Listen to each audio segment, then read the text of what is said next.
Hey there, welcome to my channel, Moving to Fort Myers, where we talk about all of the ins and outs and everything you need to know before you make the move to our beautiful city. So today we're going to talk about the different neighborhoods in Fort Myers, including within the city limits and outside of city limits, plus gated communities versus just deed restricted communities and everything in between. All right, so I'm going to get started with city limits. There's a map that will outline the where the city limits end and begin. But what this really means and what for you, if you're moving to Fort Myers, is within the city limits, you are governed by the city and the county. So you are also taxed by the city and the county. So your taxes are going to be higher, but you do get a return on that with typically higher property values because there are more restrictions on the upkeep and the building design codes, I could say. Okay, so within the city limits, we have some districts that I can point out. We have the River District, we have which is downtown Fort Myers essentially. We have the Historic District, which is it's within downtown Fort Myers, but also just outside of downtown Fort Myers as you travel down the McGregor corridor and past the Edison home and the Ford Winter Estates. Important note about the historic district is there are big regulations on what you can and cannot do to these designated historic homes. So that's also something that needs to be paid attention to if you're looking in these areas. Okay. So I touched on the McGregor corridor, which brings you out of downtown Fort Myers through the River District, the Historic District, and all the way. Actually, McGregor will take you all the way to our beautiful beaches, Fort Myers Beach, Sanibel. So that's a nice scenic ride with our palm trees and some beautiful homes. So I also mentioned that there are city restrictions and also county restrictions. The city restrictions tend to be a little more restrictive.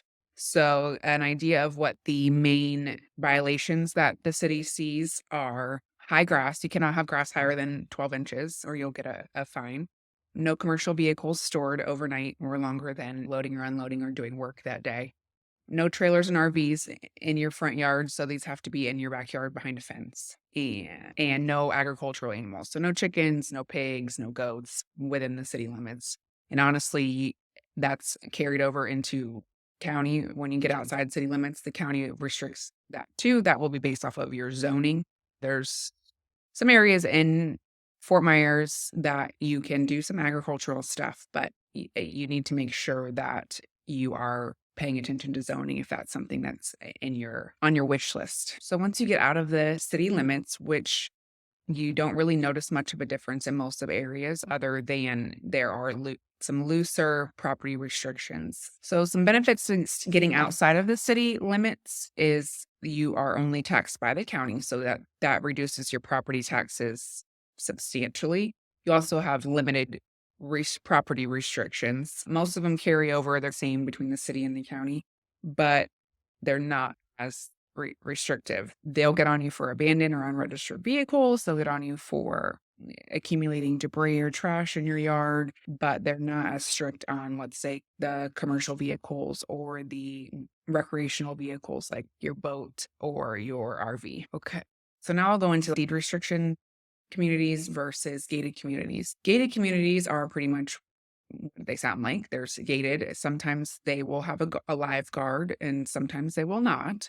More often than not, I would say there's not an actual live person. You'll have the automated where you talk to them on a camera, have the code entry.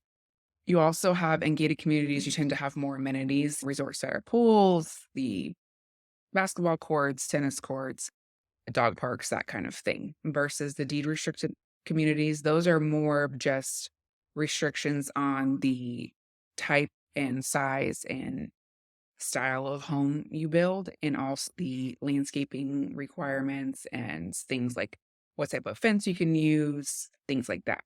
Sometimes they will have an HOA in deed restricted communities. Most of the time they do not. When they do, they're pretty arm's length. They're just making sure that everyone is following the deed restrictions. The benefit to doing a gated community or a deed restricted community is that there are rules in place and they do protect your property values. I am a big proponent of having those rules and people being made to follow those rules because obviously property values are important to me. All right, I think that's it for today on the different areas in Fort Myers. Make sure you hit that like and subscribe button and so you don't miss my videos that go into more depth on neighborhoods in Fort Myers with things such as traveling distance to the beach, traveling distance to the malls, to the airport, all that fun stuff. Again, hit that like and subscribe button and I'll see you next time. I hope y'all have a great day.